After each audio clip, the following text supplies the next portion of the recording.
എന്താടാ ഇത്രയും വേണ്ടായിരുന്നു ക്ലീറ്റസ് ചേട്ടാ. ഇത് ഇത്തിരി കടന്ന കഴിയായി പോയി. നീ എന്താ ചെയ്ത്? എന്റെ കർത്താവിനാണ് അമ്മ, എനിക്കൊന്നും അറിഞ്ഞൂടാ. ഞാൻ കാര്യം എന്താണെന്ന് പറഞ്ഞിട്ട് അങ്ങോട്ട് നടന്നു പോയാ മതി. കനക എത്ര നാളുകൂടി വരണം. ചേട്ടൻ പറഞ്ഞില്ലേ, ചേച്ചി നേരിട്ട് അങ്ങോട്ട് ചോദിച്ചാ മതി.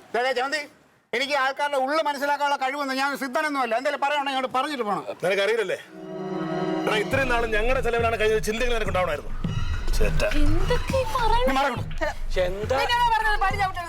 കാര്യം പറഞ്ഞിട്ട് നീ അങ്ങോട്ട് അകത്തോട്ട് കയറിയാ മതി.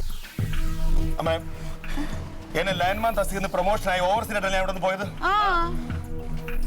എന്നെ ആ തസ്തിന്ന് തെരഞ്ഞെടുത്തി റിവേഴ്സൺ. ഏട്ടൻ പിന്നെ ലൈൻമാൻ തന്നെ ആയെന്ന്.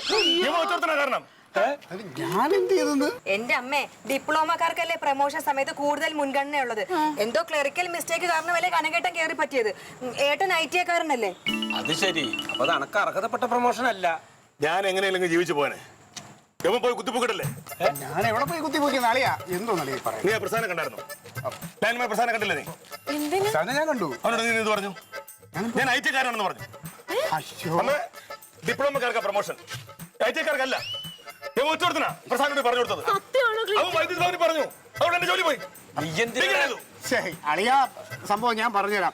ചായ കുടിച്ചോണ്ടിരുന്നപ്പോ മധുവിന്റെ കടയിൽ നിന്ന് ചായ കുടിച്ചോ. പ്രസാദ് എന്നോട് ചോദിച്ചു, എടേ നിന്റെ അളിയെ കനകൻ ഏത് പോളിടെക്നിക്ക് പഠിച്ചു എന്ന് ചോദിച്ചു. അപ്പൊ ഞാൻ പറഞ്ഞു അവൻ പോളിയിലൊന്നും പഠിച്ചിട്ടില്ല, അവൻ IT ആന്ന് പറഞ്ഞു. ഞാൻ അത്രേ പറഞ്ഞുള്ളൂ. ഈ പ്രൊമോഷൻ ഇപ്പൊ ഇതൊക്കെ ഏടാ കൂടാവെന്ന് ഞാൻ അറിഞ്ഞു. അറിയില്ലായിരുന്നല്ലേ? അറിയില്ലളിയാ. പഠിക്കുന്ന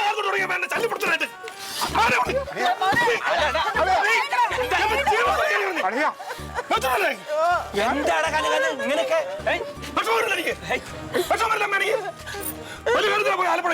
പ്രൊമോഷൻ കിട്ടി ഓവർസീനായിട്ട് നീ ചെല്ലാൻ ജീവൻ തുറക്കിറങ്ങിയത്.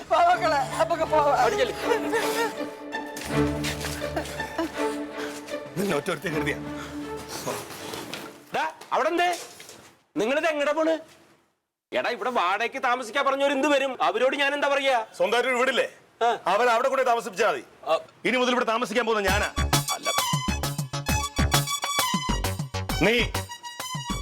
നീ കരുതിയിരുന്നോ